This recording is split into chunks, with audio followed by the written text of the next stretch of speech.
சிறுகதை வாசிப்பு. சிறுகதை தலைப்பு புனர். இருவர் உருவாக்கப்பட்டனர். லோகிததாஸ், சபரி. லோகு, நீ பெரியவனாயிட்ட பிறகு என்ன பண்ணுவ? நிறைய லாலிபாப் சாப்பிடுவேன். அசடு, சமத்தா பேசணும். ஏதோ அங்கிள் ஆண்டி கிட்ட சொல்லு. நாய்க்குட்டி வாங்குவேன். சில்லி, இன்னைக்கு அவனுக்கு மூடு இல்லை. என்ன வேலை பண்ணுவ சொல்லுடா. இன்ஜினியராக போவேன். கரெக்ட், சொல்லிட்டான் பார்த்தீங்களா? டக்குன்னு சொல்லுவான். இன்னைக்கு என்னவோ முரண்டு. லோகு, இங்கே வா. அந்த சோலை டைலாக் சொல்லுவியாம். மாட்டேன். சமத்து பிள்ளைனா அப்பா அம்மா சொல்கிறபடி கேட்கும். சொல்லு. விளையாட போகிறேன். பிறகு போகலாம். இப்போ சொல்லு. பந்து தர மாட்டேன். அரே ஓ சம்பா. குட். லோகிதாஸ் பள்ளியில் என் பெற்றோர் என்ற தலைப்பில் எழுதிய முதல் கட்டுரை. என் அம்மா பெயர் காவேரி. என் அப்பா பெயர் சங்கரன். என் அம்மாவுக்கு அப்பா அம்மா சொல்வதை கேட்கும் பையன் பிடிக்கும். என் அப்பா பேப்பர் படிப்பார். எங்கள் வீட்டில் டிவி உண்டு. நான் பெரியவனான பிறகு இன்ஜினியர் ஆக மாட்டேன். கோவையாக எழுதவில்லை என்று ஒரு மார்க் தந்தான் டீச்சர். டிராயிங் வகுப்பில் வட்டமான மனிதனை போட்டு கை கால் போட முடியவில்லை அவனால். சதுரமாக போட்டான். இப்படியா போடுறது? எல்லோரும் வட்டமாக உடம்பு போடலை. இப்படியா இருப்பாங்க. சதுரமாக கை, சதுரமாக தலை. அவங்க பறப்பாங்க. பறந்து போய் மானத்திலே கிரிக்கெட் ஆடுவாங்க. பந்து கூட சதுரமாக இருக்கும். ஆரோக்கியமில்லாத கற்பனை என்று எழுதி 0 போட்டு அனுப்பினாள் டீச்சர். அம்மா திட்டினாள். தினம் காலையில் எழுந்து சொல்லச் சொன்னாள். மனிதர்கள் நடப்பார்கள். பந்து வட்டமாக இருக்கும். லோகு, உன் பக்கத்திலே உட்கார்ந்திருக்கிறது இந்து பையன்தானே? ஆமாம். நேற்று உன்னோட வந்த பையன் யார்? ஜோசப். எங்கே விளையாடினீங்க? விளையாடலை. சர்ச்சுக்குள்ளே காமிச்சான். அங்கே ஒரு ஆண்டி கையில் பாப்பா இருந்தது. அதுதான் மதர் மேரி. இனிமே அங்கெல்லாம் போகக்கூடாது தெரியுமா? சரிப்பா. லோகு, இன்னைக்கு நீ ஷேவ் பண்ணிக்கணும்னு தோணுது. இல்லைப்பா. காவேரி, வெந்நீர் கொண்டு வா. இந்த ப்ரஷ் எல்லாம் சோப்பும். அவ்வளவு வளரலப்பா. இந்தா வெந்நீர். சீக்கிரமாக ஆகட்டும். மேத்தமெட்டிக்ஸ் எடுத்தால் அப்புறம் இன்ஜினியரிங் அப்ளை பண்ணலாம். ஆரம்ப ட்ரைனிங்க்கு பிறகு 4 ஃபிங்கர் சாலரி தான். எக்கனாமிக்ஸ் பிடிக்குதுப்பா. பிஏ முடிச்சுட்டு என்ன பண்ணுவ? பாங்கில் கிளர்க்கு வேலை தான் கிடைக்கும். இல்லைப்பா, மேனேஜ்மெண்ட் பண்ணலாம். ஏன் அதெல்லாம்? பேசாமல் இன்ஜினியரிங் படி. இந்தா ஃபாரம் நிரப்பு. இதோ இந்த இடத்துல எழுது மேத்தமெட்டிக்ஸ்னு. ஆண் சம்பாதிப்பவனே ஆண். கதாநாயகி ஓடுகிறாள். குண்டர்கள் துரத்துகிறார்கள். கதாநாயகன் வருகிறான். சண்டை நடக்கிறது. அவன் அவளை அடைகிறான். அவன் ஆண். பஸ்ஸில் ஏறிய மஞ்சள் புடவையை மனத்தில் கிடத்தி புணர்ந்து பார்த்தேன். மனத்தில்தானே? பரவாயில்லை. அது ஆண் பிள்ளை மனது. அப்படித்தான் இருக்கும். நிஜமாகவே பண்ண வருவாள் ஒருத்தி தாலி கட்டி கொண்டு. இதற்காகவே. பூரி நன்னா இல்லையா? வருவாள் ஒருத்தி உனக்கு சமைத்து போட. எங்கள் ஷூட்டிங் துணியை அணியுங்கள். உங்கள் காதலி விரும்புவாள். எங்கள் ஷூவை அணியுங்கள். பெண்கள் உங்களை திரும்பி பார்ப்பார்கள். எங்கள் ஷர்ட்டை அணியுங்கள். உங்களுள் உள்ள சிங்கம் விழித்து கொள்ளும். எங்கள் பிளேடை உபயோகிங்கள். உங்கள் கன்னம் அவளுக்கு பிடிக்கும். அதன் பின் எங்கள் டூத்பேஸ்ட் வாங்குங்கள். பின் அவள் முகம் அருகே வரலாம். எங்கள் பானத்தை அருந்துங்கள். உங்கள் ஆபீசர் உங்கள் சுறுசுறுப்பை விரும்புவார். கசங்கிய ஆடை எதற்கு? கசங்காத எங்கள் துணி ஆடையை அணியுங்கள்.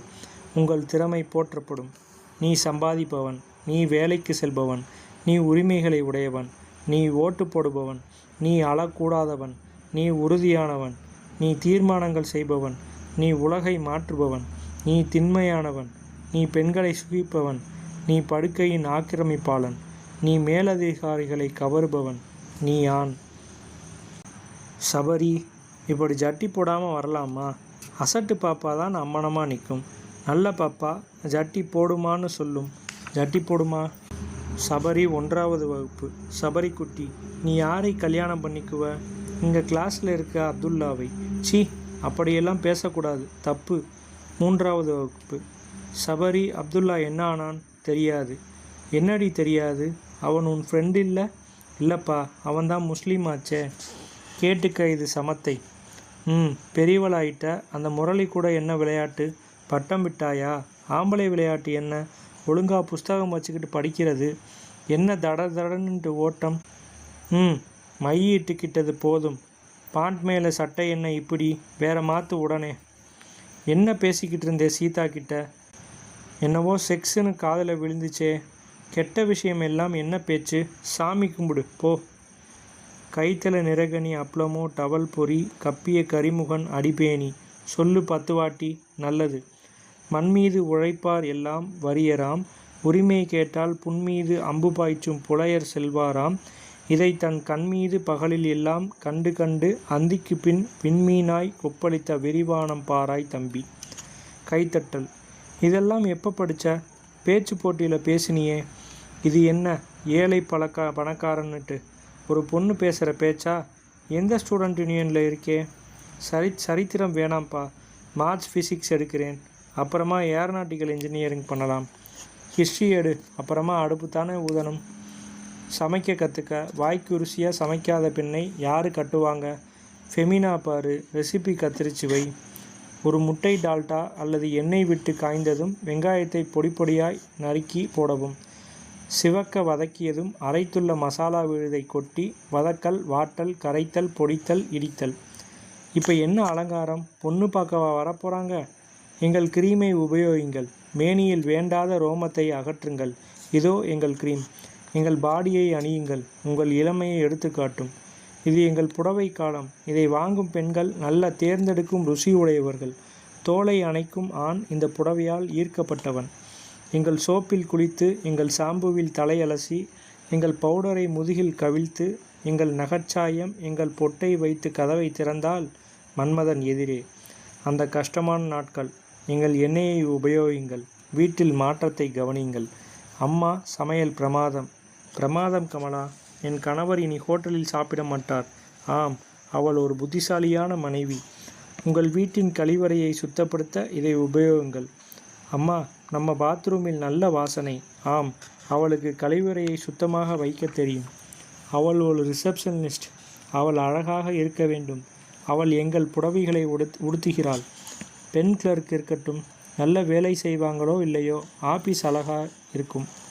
டீச்சர் வேலைதான் நல்லது பெண்களுக்கு, கௌரவமான வேலை. நீ வீட்டை பேணுபவள். நீ அழகு சாதனங்களுக்கானவள். நீ அடக்கமானவள். நீ தீர்மானங்களை கேட்டுக்கொள்பவள். நீ தேவியானவள். நீ உபயோகமானவள். நீ சுகத்தை தருபவள். நீ தேவைக்காக மட்டுமே வேலை செய்பவள். நீ பாதுகாக்கப்பட வேண்டியவள். நீ பெண். பெரிய தோட்டத்தின் சிறு கதவு வழியே நுழைந்து நசிகேத் வீட்டில் இருக்க வேண்டுமே என்று எண்ணியவாறே நடந்து மரக்கதவை நகத்தால் கீறி நசிகேதா என்று குரல் கொடுத்து நசிகேதின் அம்மா வந்தாள். சிரித்தாள். அவன் சொல்லியிருப்பாள். உள்ளே அழைத்து சிறு கதவு ஒன்றை திறந்து காட்டினாள். கருப்பும் வெளுப்பும் பழுப்புமாய் எழுந்து விழுந்து புரண்டு முளைக்காம்பை கவ்வி இழுத்து புரண்டன. தாய் சரிந்து உட்கார்ந்திருந்தது, முளைகளை வழிய விட்டவாறே. நசிகேதனின் அம்மா மெல்ல உள்ளே வந்து சப்தம் செய்யாமல் கருத்ததை எடுத்தாள். இவனிடம் தந்தாள். மென் ரோமத்தை உரசி அசங்கியது கையில். ஹக்கும் ஹக்கும் என்று முணங்கியது. நடந்து வந்தபோது செவியருகில் குனிந்து லக்கி லக்கி என்று நாமகரணம் செய்து பெயரை ஓதினான்.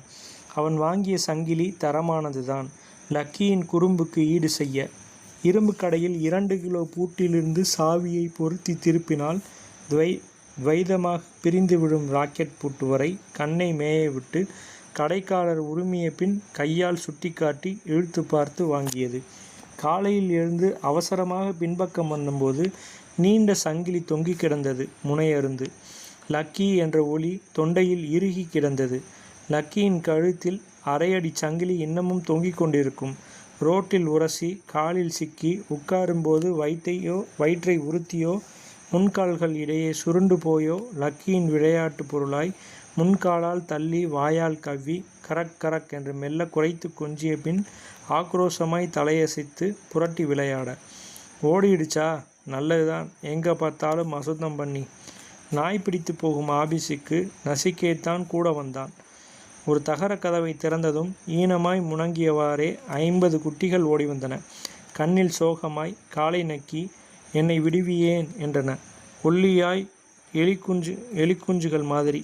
தள்ளுவண்டி ஒன்று வந்தது. உள்ளே இருந்து 4 கால்களும் வாலும் விரைத்து தொங்க நாய்க்குவியல்.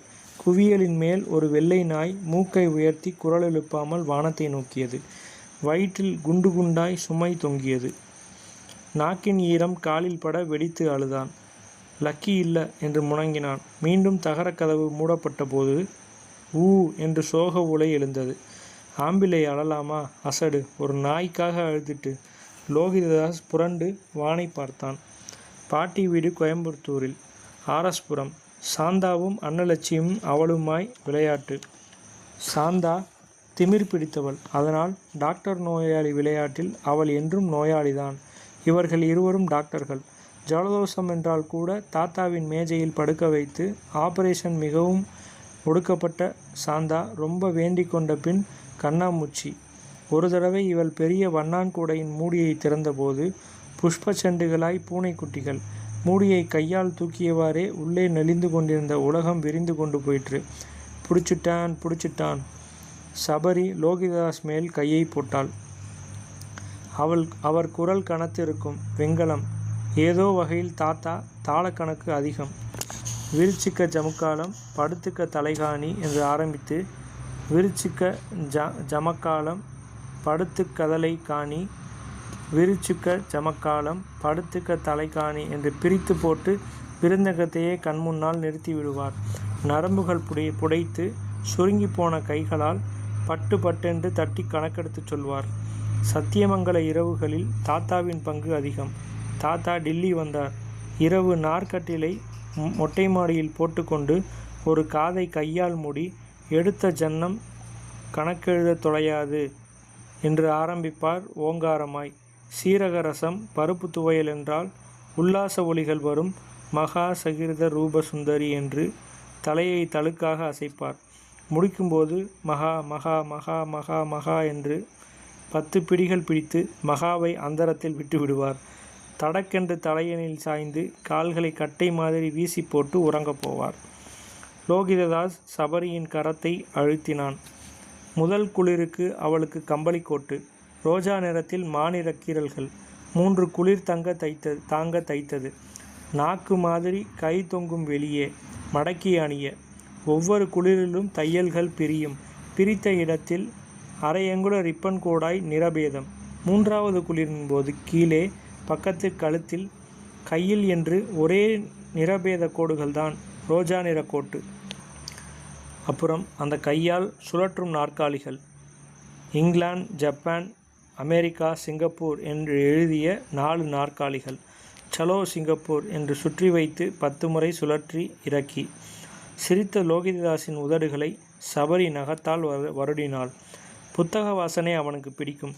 புதிய புத்தக வாசனை. பழுத்த பக்கங்களில் பொட்டு பொட்டாய் பூச்சி தின்ற வாசனை. பக்கங்கள் பொடிந்து போன வாசனை. லோகிததாஸ் அவளுடைய விரிந்த கண்களின் இமையை தடவினான். நாவிதன் கத்தியில் வழிக்கப்பட்ட மயிர் வெள்ளையும் கருப்புமாய் இருந்தது. அதே தெரு பாட்டிக்கு 3 மாதத்துக்கு ஒரு முறை மொட்டை நாவிதனை பின்தொடர்ந்து பின்பக்க 3 அடி ரேழி சன்னல்கள் போட்டு அரைமாக மாறிய ரேழி. சன்னலில் எம்பிய போது கத்தியின் முதல் வழிப்பு வந்தது. குனிந்த தலையின் மத்தியில் ஒரு பாலம். தொங்கிய மார்களில் பச்சை ஓடிய சுருக்கங்கள் வெள்ளை தலைப்பை மீறியது, தாக்கியது. முதுமை பயமாக இருக்கிறது அவளுக்கு. பெண் முதுமை எப்படிப்பட்டது? பெண் வயோதிகத்தின் தன்மை என்ன? சபரி அவன் கண்ணினுள் பார்த்தாள். வெகு நேரம். இப்படியெல்லாம் நான் பேசினது கிடையாது. நான் கூட. ஒரு பொழியில் அடைச்சிட்ட மாதிரி இருக்கு. பேச பேச மூச்சு விட முடியுது. ஆமாம், சுத்தியும் மதில் சுவராக கட்டி போட்டாப்புலே. பட்டு மாதிரி இருக்கு. எது லோகு? உன் உடம்பு. உனக்கே தெரியவில்லை? நிஜமாவே தெரியலை. நீ சொன்ன பிறகுதான் என் உடம்பை பார்த்துக்கிறேன். நீ என் ஷர்ட் பட்டனை தொட்டா எனக்கு பிடிக்குது. பட்டனை பிரித்து இப்படி தொட்டா நல்லா இருக்கு. ஆம்பளைங்களுக்கு மாரில் மயிர் இருக்காது. உனக்கு நிறைய இல்லையே. நான் குரங்கிலிருந்து ரொம்ப தூரம் வந்துட்டேன்னு நினைக்கிறேன். தெரித்த சிரிப்பு. முன்னாலே பட்டன் வச்ச பிரா கிடையாதா? முட்டாள். பால் கொடுக்குற அம்மாவுக்கு தான் அது. ரியலி? கழட்டுறது கஷ்டமா? கலட்டேன். வரமாட்டேங்குது. சிரிக்காத. நெசமாவே வரலை. அறிவு சிரிப்பு. ஆம்பளை உடம்பு இவ்வளவு அழகுன்னு தெரியாது. நீ என்ன நினச்ச? எனக்கு எப்படி தெரியும்? அசிங்கமாக இருக்கும்னு நினச்சேன். மண்டு. நீ? உதடி இப்படி பஞ்சு மாதிரி இருக்கும்னுட்டு தெரியாது. ஒரு இலை உதிர்ந்தது அவள் மேல். நீதான் ஏவாள். ஆப்பிள் இல்லையா? எனக்கு ஆப்பிள் வேண்டாம். ஓர் அணில் துள்ளி ஓடியது. முட்டுல இந்த கல்லு மண்ணு குத்துது. சிரிப்பு, பிரிந்து போய் சிரிப்பு. மீண்டும் சேரல். ஏய், ரொம்ப சிரிப்பு வருதுடா. சிரிக்காத நடுல. ஏய் லோகு, என் மூக்கு மேலே ஒரு சொட்டு தண்ணி விழுந்தது. மழை வரப்போகுது. வரட்டும். சொட்டு சொட்டு சொட்டென்று முத்துகள் அவன் முதுகில். சபரி, உன் கையை என் தலை மயிரில் வையேன். ஒரே ஈரம். இந்த சிவப்பு மண்ணெல்லாம் உன் தலையிலே. சுற்றி கண்ணாடி திரை மழை. மண்மேல் கால் கையை ககல சுதந்திரமாக பரப்பி மழையை ஸ்வீகரித்தனர். பட்டென்று தரையில் பாம்பு படமாய் மோதி நெளிந்தது கயிறு. 1. தலைமேல் உயர்ந்து மீண்டும் தரையை மோதியது. 2. ஒரு மாய நீள்வட்டத்தை வரைவது போல் தலைமேல். பிறகு காலின் கீழ் புகுந்து சுழன்றது. 3, 4, 5, 6, 7. வியர்வை கொட்டியது. அடிவயிற்றின் சிறிது மேல் உள்ளுக்குள்ளே கரப்பு ஊர்ந்தது. அடுத்து வயிற்றை எக்கி முட்டியை வளைக்காது தரையை தொடல். முன்னிரவு சாப்பிட்ட உருளைக்கிழங்கின் ஆவி முளைக்காம்பில் புகுந்து நெளிந்து சூறிட்டது. வியர்வை மூக்கில் ஓடியது. ஒரு ஒளிக்கற்றை பால்கனியில் விழுந்தது. விடியலின் முதல் கன்றுக்குட்டி துள்ளல். வனமாலி கண்ணை அசதியுடன் திறந்தாள். வயிற்றை எக்கி தரையை தொடல். மீண்டும் வயிற்றை எக்கி தரையை தொடல். சபரி வயிற்றை எக்கிவிட்டு நிறுத்தினாள். என்னது இது காலையில்? முதல்ல புடலங்காய் உடைச்ச மாதிரி பட்டு பட்டுன்னு குதிச்ச. இப்போ இப்படி என்ன? ஒன்றுமில்ல. சபரி டென்னிஸ் காலனி அலைந்து கொண்டு கிளம்பலானாள். வனமாலி பால்கனியில் கண்ணை கசக்கி கொண்டு கீழே பார்த்தபோது பசும்புல்லின் மேல் வட்டமாக ஓடிக்கொண்டிருந்தாள் சபரி. சலசலவென்று நீர் ஓடுகிறது. குகை போன்ற இருட்டு. ஒரு போர்த்திய கூடை மிதந்து வருகிறது. அந்த மராட்டிய பாட்டு. பளீரென்று தலைப்பு விலகி ஒரு வயிறு தெரிகிறது. சீதை கூறுகிறாள், லக்ஷ்மணா, நான் தாயாக போகிறேன், பார்த்துக்கொள். போய் சொல் உன் அண்ணாவிடம். இல்லாவிடில் இதையும் சந்தேகிப்பான். ஜா சங் லக்ஷ்மணா ஜா ராம ராஜால பாட்டு எதிரொலித்தது. குகையின் இருட்டிலிருந்து கூடை மிதந்து மிதந்து வெளியே வருகிறது. போர்வை விலகுகிறது. ஆ, யானை பிளிரலாய் ஓர் அலறல். சபரி, ஏ சபரி, என்ன? ஒரு வியர்ட் ட்ரீம். வனமாலி அருகே வந்தாள். பானையை கவிழ்த்து டம்ளரில் தண்ணீர் நிரப்பினால் தந்தாள். என்ன விஷயம் சபரி? ஒரு கப் சாயா குடிக்கலாமா? வனமாலி கடிகாரத்தை பார்த்தாள். மணி 5. ஹீட்டரை போட்டாள். கெட்டிலில் தண்ணீர் வைத்து அதில் ஏலக்காய் தொலியை போட்டாள். சபரி பார்த்து கொண்டிருந்தாள். தண்ணீர் கொதித்ததும் டீத்தூளை போட்டு பாலை விட்டாள். 2 கிளாஸ்களில் ஊற்றினாள். இந்தா. ஏல வாசனையுடன் டீ உள்ளே இறங்கியது. என்ன விஷயம்? பிரெக்னண்ட்டாக இருக்கேன். வனமாலியின் டீ சிந்தியது. யாருடி? லோகிததாஸ். சிம்லாவில் இதுதான் நடந்ததா? மாணவர் மீட்டிங்னு சொன்னியே, கவனமாக இருக்கக்கூடாது, அவன்கிட்ட சொன்னியா? இல்லை, அவனுக்கு ஃபோன் பண்ணினேன். அவன் அம்மா எடுத்தாங்க, வச்சுட்டேன். இங்கே வருவானா? எப்படி? பரீட்சை இருக்கே. வனமாலி நெற்றியில் ஓங்கி அரைந்து கொண்டாள் கோபமாக. மூவரும் உள்ளே சென்றனர். வயது என்ன? 17. அப்பா அம்மா எங்கே? 1 வருஷத்துக்கு துபாய் போயிருக்காங்க. உனக்கு என்னப்பா வயது? 18. உள்ளே வா, டெஸ்ட் பண்ணுறேன். வனமாலியும் கூட வந்தாள். நீ வெளியில் இரு. இல்லை டாக்டர், நான் தான் அவள் கார்டியன். உனக்கு என்ன 50 வயதா? 17 தான். கதவை திறந்து அவுட் என்றார். இரத்தவாடை அடித்தது. இதனுடன் தண்ணீரில்லா கழிவறையிலிருந்து மலமூத்திர நாற்றம் சேர்ந்து அடிவயிற்றில் புளிப்பு சுருண்டது. பக்கத்தில் இருந்த டாங்காவாலா மனைவி சந்தோஷ்குமாரி பீதியுடன் எழுந்து போனாள். 4ஆம் முறை தாய்மையாம். லோகுவின் வியர்வை படிந்த விரல்களுடன் அவள் விரல்கள் இணைந்தன. விபூதி பூசியது போல் மங்கலான வெளுப்புடன் கால்கள் தளர வந்தாள் சந்தோஷ். துவண்டு உட்கார்ந்தாள். சபரி முத்தையா. 10 மருத்துவக் கல்லூரி மாணவர்கள் இருந்தனர். படு என்றார் டாக்டர். கவனமாக பாருங்கள். முன்னது போல் இல்லாமல் இது 12 வாரத்தை கடந்தது. அதனாலே முகங்கள் நெருங்கி வந்தன. குரல் மங்கியது.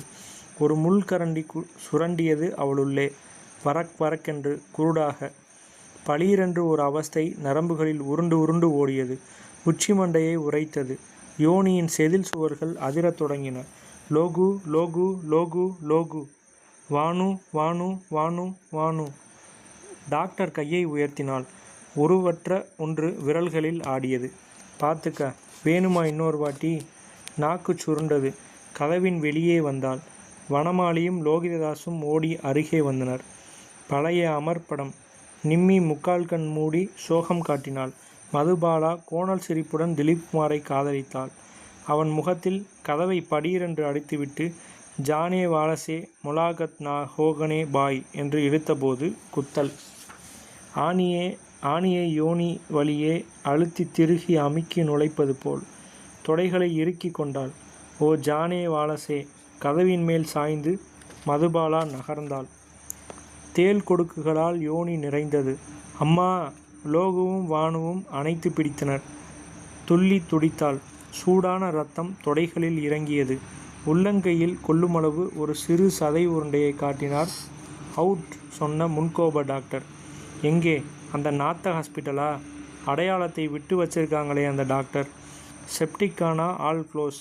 பயமுறுத்தி இருப்பாங்களே அந்த அம்மா. இனிமே செக்ஸே வேண்டாம்னு தோன்றபடி செய்திருப்பாங்களே. வனமாலி முதலில் விம்ம, சபரி கேவ, லோகு அழுதான். டிசம்பர் மாத குளிர். தரையில் சதுர கும்மட்டியில் எண்ணெய் சொட்டவிட்டு கொண்டு நீள்கம்பிகளில் கபாப் மணத்தது. வெட்டவெளி கேண்டீன். தலைக்கு பின்னிருந்து விளக்கை சிமிட்டி கொண்டே இறங்கும் விமானங்கள். குளிர்கால இரவின் அதீத பசி. 3 பிளேட் கபாப் சொல்லியாயிற்று. மெல்ல கொண்டு வருவான். வலது கையை மாத்திரம் சால்வைக்குள்ளிருந்து எடுத்து கபாப் துண்டை மிளகாய் சட்னியில் முக்கி வாயில் போட்டு சப்பி மீண்டும் சால்வைக்குள் கையை நுழைத்து கொண்டு பின் மென்று திங்கலாம் என்று வனமாலி ரசித்து கொண்டிருந்தாள். நாற்காலி மேல் சாய்ந்து அண்ணாந்து பார்த்திருந்த லோகிததாஸ் அதற்கு பிறகு சூடாக ஒரு மசாலா பால் ஆடை அரை அங்குலம் மேலே மிதக்க பாயாசம் மாதிரி என்று சேர்த்து கொண்டான். குழந்தை பிறக்க டிசம்பர் ஒரு நல்ல மாதம் என்றாள் சபரி. ரோஜா கலர் கம்பளி தொப்பி, ஸ்வெட்டர், சாக்ஸ் போட்டு அந்த நூடுல்ஸ் விற்கிற திபத்து பெண் மாதிரி முதுகிலே மூட்டை கட்டி கொண்டு கண்ணு மாத்திரம் வெளியிலே தெரியும். நீளத்தில் கூட போடலாம் கம்பளி சட்டை. ஆனால் அதில் வெள்ளைப்பூ இருக்கணும். மரத்தொட்டில் எனக்கு பிடிக்கும். குஜராத்தி வீட்டிலே தரையிலே நிற்க வைக்கிற தொட்டில். கலர் கலராக டிசைன். அது மேலே டார்க் பச்சை, மஞ்சள், சிவப்பு, நீலம், மேலே பச்சைகள் தொங்கிட்டு இருக்கும். உதடுகள் ஒட்டி கொண்ட மௌனம். கம்பளி கோட்டுக்குள்ளே வயிறு பெருசாக இருக்கும். மலக்குன்னு பின்பக்கமாக வலிக்கும். விட்டு விட்டு. அப்புறம் கிட்ட வலி. மூச்சை நன்னா விடணும். வலிக்கு சரியாக திடீர்னு பெரிய பாறாங்கல்லை உருட்டுற பலத்தோட அழுத்தி மூச்சை பிடிக்க கற்றுக்கிட்டே முக்கி தள்ளி ஏதோ ஒன்று இறங்குறதை உணர்ந்துக்கிட்டே அது தலையால் முட்டிக்கிட்டே வெளியே வரபோது வீல்னு கத்தி அது பச்சுன்னு தப்ளை மாதிரி புதக்குன்னு விழுந்து பசபசன்னுட்டு ரத்தம், சளி எல்லாத்தையும் மேலே தடவு விட்டு தொப்புள் கொடியில் தொங்கிட்டு அழும். சபரியின் உதட்டின் மேல் வேர்வை பூத்தது. மலரச் சிரித்தாள். லோகு அவள் கையை அழுத்தி பற்றினான். தாரகைகள் கப்பிய பின்னிரவு குளிரில் வேலை தப்பாமல் ஒரு ஜனனம் நிகழ்ந்தது.